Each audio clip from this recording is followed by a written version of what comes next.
We are the evidence of genocide. Every person outside Africa carries DNA from victims of the first systematic replacement of one human species by another. Neanderthals weren't lost to natural selection. They were absorbed, exploited, and genetically harvested while their populations collapsed around them. The blood flowing through your veins tells a story of survival strategies perfected over millennia, then stolen by invaders who left the original owners to die in volcanic winter. Archaeological evidence reveals the crime. Genetic analysis proves our guilt. Discover why this ancient genocide might be the key to preventing our own extinction. Imagine the Caucasus Mountains 40,000 years ago. Dense forests, shrouded in mist, stretch endlessly across valleys carved by glacial ice. The air bites with a cold that could kill an unprepared human in hours. This is a world balanced on the edge of catastrophe, where the difference between life and death comes down to knowledge passed through generations. Fire must never die. Food must be preserved through months of darkness. Every calorie counts when winter stretches longer than memory. Two groups of humans move through this unforgiving landscape, unaware that their paths are about to cross.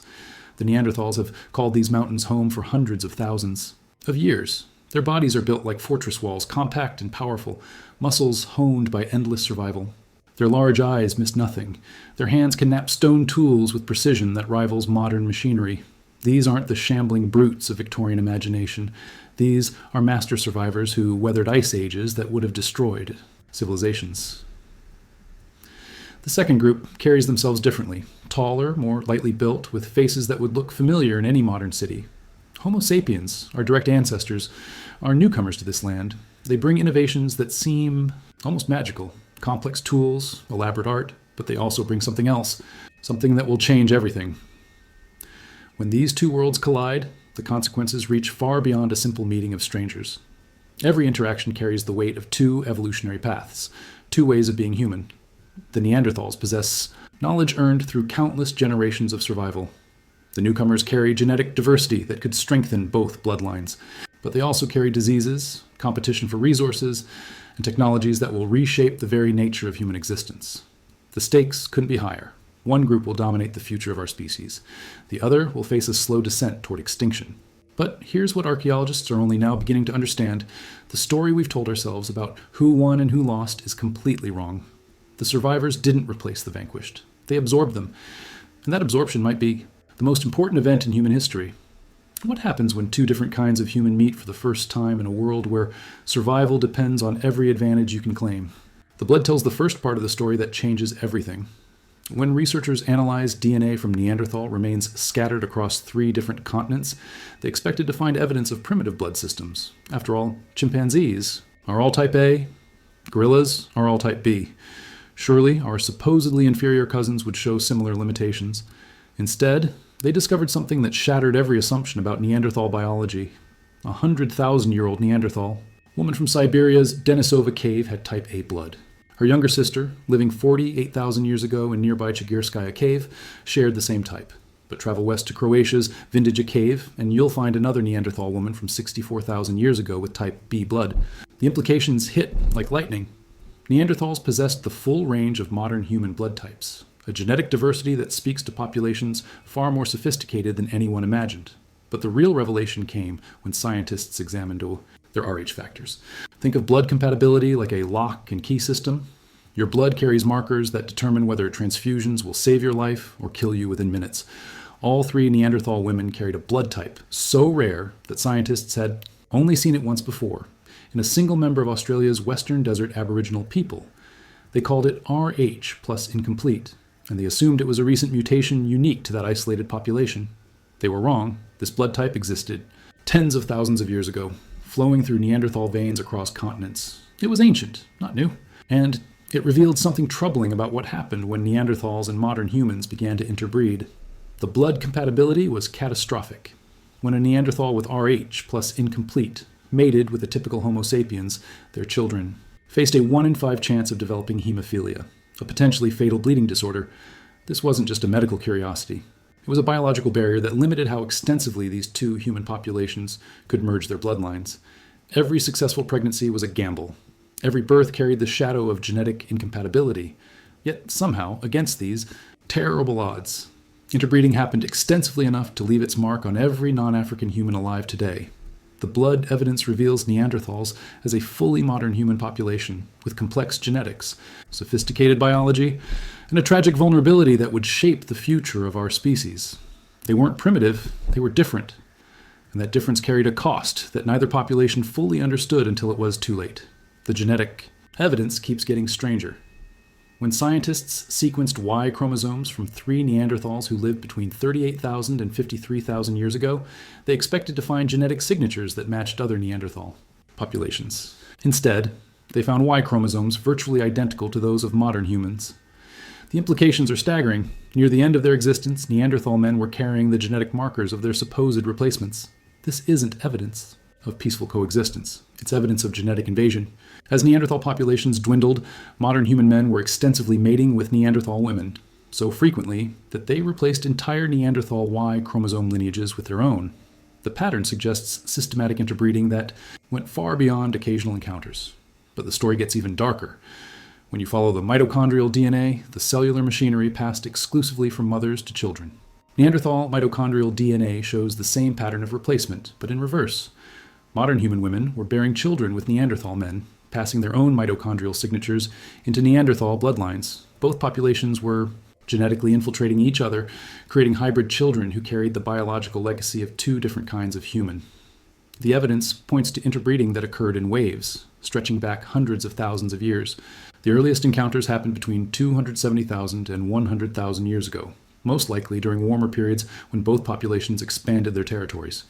But the final wave, the one that left its mark on every living human outside Africa, happened around 50,000 years ago. And this is where the evidence reveals something we've never wanted to acknowledge. French archaeologist Ludovic Slimak explains what anthropologists have long understood about traditional societies. When 2 different populations meet, they exchange women. It's not romance, it's survival politics. Patrilocality means women have mobility between tribes, creating alliances that can mean the difference between prosperity and extinction. My sister joins your tribe, your sister joins mine, and our children carry the strength of both bloodlines. But when scientists analyzed the final period of contact, they found an asymmetric pattern that reveals the true nature of Neanderthal extinction.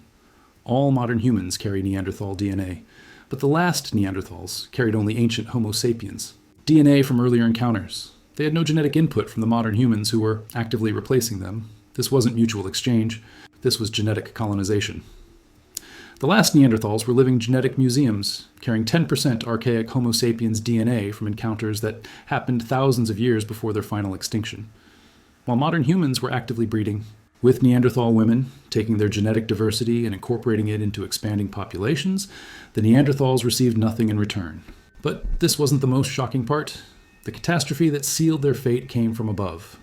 Around 40,000 years ago, several volcanoes erupted simultaneously across what is now Italy and the Caucasus Mountains. The Campanian Ignimbrite. Eruption near Naples was Europe's most powerful volcanic event in the last 200,000 years. When researchers analyzed sediment layers from Russia's Mezmayskaya cave, they found something that tells the complete story of Neanderthal. Extinction. The layer with the most volcanic ash contained no tree pollen, no plant pollen of any kind. It was sterile, a snapshot of ecological devastation that wiped out entire ecosystems in a matter of months. The eruptions weren't isolated disasters. They happened in rapid succession, creating a cascade of environmental collapse that Neanderthals, for all their adaptations to ice ages and natural disasters, had never experienced. The volcanic winter that followed eliminated the large mammals that Neanderthals depended on for survival. Their entire way of life, perfected over hundreds of thousands of years, became obsolete overnight. But here's the twist that changes everything. Modern humans survived the same catastrophe, not because they were superior, but because they had absorbed enough Neanderthal genetics to carry forward the biological innovations that had made Neanderthals masters of survival. We didn't replace them, we became them. Every person of non-African ancestry carries Neanderthal DNA in their cells right now. 1 to 4% of your genome came from people we spent a century calling primitive brutes. That DNA isn't junk left over from ancient encounters. It's a functional genetic material that affects how your immune system responds to pathogens, how your skin adapts to different climates, and how your body processes nutrients. The genetic legacy of Neanderthals is written into the biology of 3 billion people. Recent research reveals just how crucial this inheritance might be. Neanderthal genetic variants influence immune responses to viruses, including coronaviruses. Some Neanderthal DNA sequences provide protection against severe disease, while others increase vulnerability. The same genetic heritage that helped our ancestors survive ice ages now shapes how our bodies respond to modern pandemics. We're still living with the biological consequences of encounters that happened 50,000 years ago, but the implications go deeper than individual health. Neanderthals developed energy-efficient child-rearing strategies that allowed them to survive in resource-scarce environments. Their children grew faster in early years, requiring intensive caloric investment from mothers, but reaching independence more quickly. This biological strategy might hold keys to understanding human development in an era of climate change and resource uncertainty. The brain size difference is equally significant. Neanderthal brains were 10% larger than modern human brains, requiring massive caloric investment during childhood development. Recent analysis suggests this wasn't just bigger brains, but differently organized neural networks optimized for spatial reasoning and environmental adaptation. Some researchers propose that Neanderthal cognitive abilities, passed down through genetic inheritance, contribute to modern human engineering intuition and three-dimensional problem-solving skills. Their tool-making precision rivals modern manufacturing. Neanderthals could knap stone tools with tolerances measured in fractions of millimeters, creating implements that remained functional for years of intensive use. This wasn't crude craftsmanship, but sophisticated engineering that required understanding material properties, force dynamics, and geometric relationships that we're only now beginning to appreciate through experimental archaeology. The real revelation is what their extinction cost us. When Neanderthal populations disappeared, we lost hundreds of thousands of years of accumulated knowledge about survival in harsh environments.